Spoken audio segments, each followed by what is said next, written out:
Assalamualaikum warahmatullahi wabarakatuh.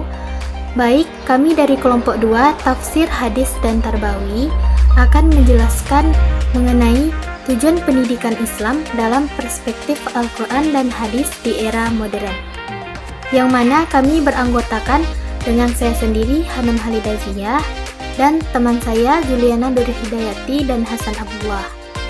Langsung saja masuk ke tujuan pendidikan Islam. Tujuan pendidikan Islam ialah untuk memberikan pemahaman kepada siswa mengenai tanggung jawab mereka sebagai makhluk yang diciptakan oleh Tuhan dan sebagai makhluk sosial. Selain itu, pendidikan Islam memiliki tujuan untuk membentuk siswa menjadi manusia yang baik dan adil, mencerminkan peran sebagai Khalifatullah fi al-alam. Al-Quran berfungsi sebagai petunjuk bagi manusia. Setiap ayat dalam Al-Quran berkaitan dengan pendidikan, baik secara tersirat maupun tersurat. Sebagaimana dalam Quran Surah Al-Baqarah ayat 207 yang berbunyi, Bismillahirrahmanirrahim. Wa minan nasi may yashri nafsahu batigha'a mardatillah. Wallahu ra'ufum bil ibad.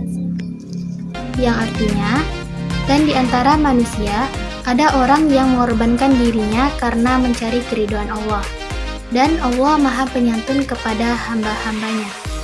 Dalam Quran Surah Al-Baqarah ayat 207 ini menjelaskan bahwa di antara manusia ada yang rela mengorbankan dirinya demi mencari keridhaan Allah.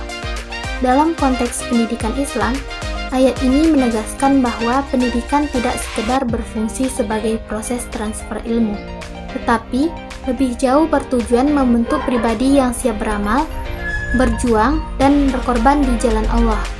Pendidikan Islam harus mampu menanamkan nilai ikhlas, tanggung jawab, dan keberanian sehingga ilmu yang dimiliki tidak hanya digunakan untuk kepentingan duniawi, tetapi juga sebagai sarana meraih keridhaan Allah. Selanjutnya dalam Quran Surah Ali Imran ayat 102 yang berbunyi, Bismillahirrahmanirrahim. Ya ayyuhallazina amanuttaqullaha haqqa tuqatihi wa la tamutunna illa wa antum muslimun. Yang artinya, wahai orang-orang yang beriman, bertakwalah kepada Allah dengan sebenar-benar takwa kepadanya, dan janganlah kamu mati kecuali dalam keadaan muslim. Ayat ini menegaskan bahwa tujuan utama hidup seorang mukmin adalah mencapai derajat takwa yang sesungguhnya, yaitu ketaatan penuh kepada Allah dalam setiap aspek kehidupan. Dalam konteks pendidikan Islam, ayat ini mengarahkan agar proses pendidikan tidak berhenti pada penguasaan ilmu, melainkan harus mengantarkan peserta didik menjadi pribadi yang bertakwa.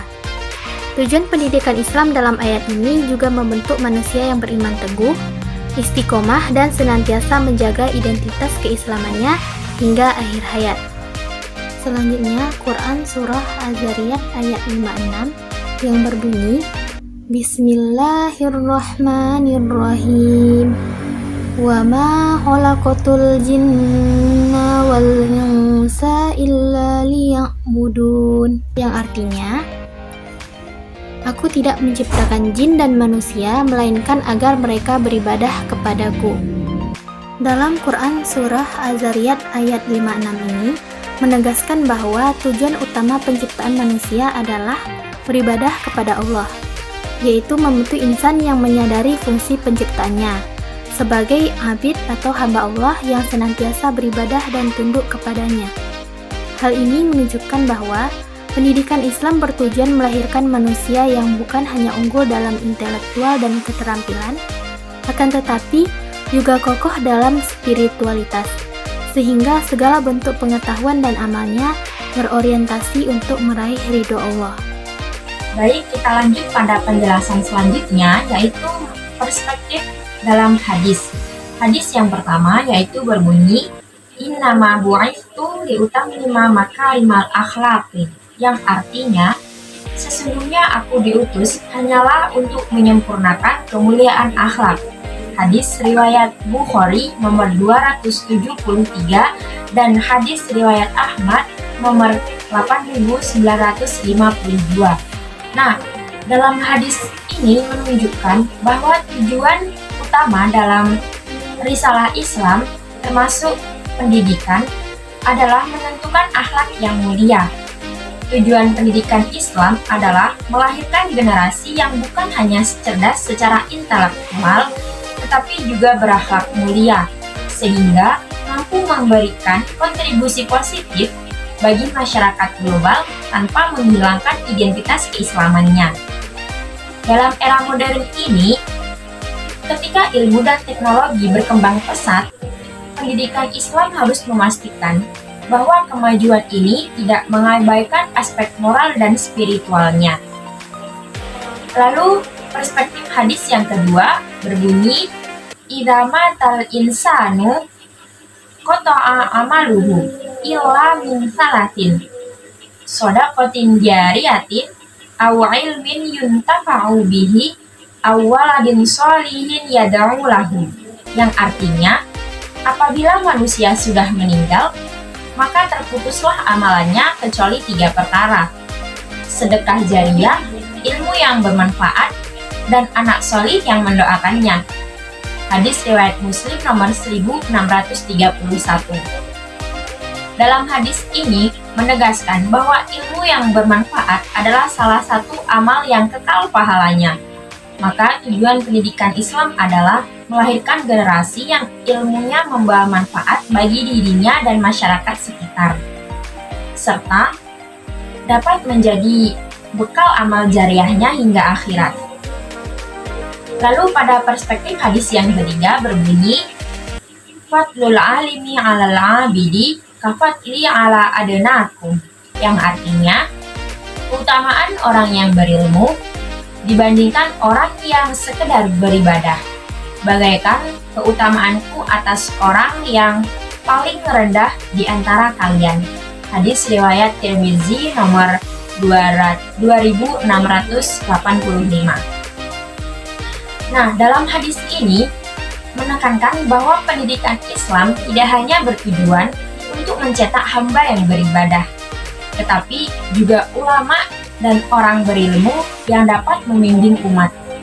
Dengan ilmu, ibadah dan kehidupan menjadi terarah serta memberi manfaat luas bagi masyarakat. Nah, dari penjelasan tadi dapat disimpulkan bahwa tujuan pendidikan Islam dalam perspektif Al-Quran dan hadis adalah membentuk manusia yang beriman, bertakwa, berakhlak mulia, serta mampu menjalankan perannya sebagai hamba Allah dan khalifah di bumi.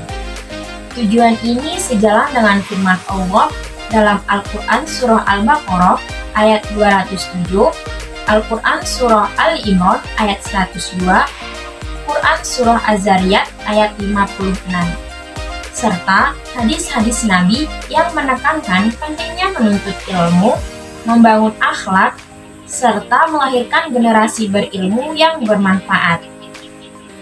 Pendidikan Islam tidak hanya menekankan aspek kognitif, tetapi juga pembinaan spiritual, moral, dan sosial agar manusia mampu mencapai kebahagiaan dunia dan akhirat.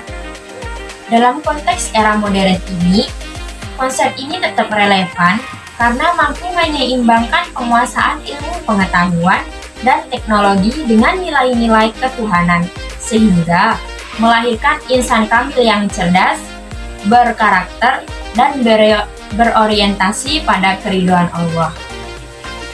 Baik, sekian penjelasan PPT dari kelompok 2. Semoga yang kami jelaskan tadi menjadi hal yang bermanfaat untuk kita semua. Kami akhiri. Wassalamualaikum warahmatullahi wabarakatuh.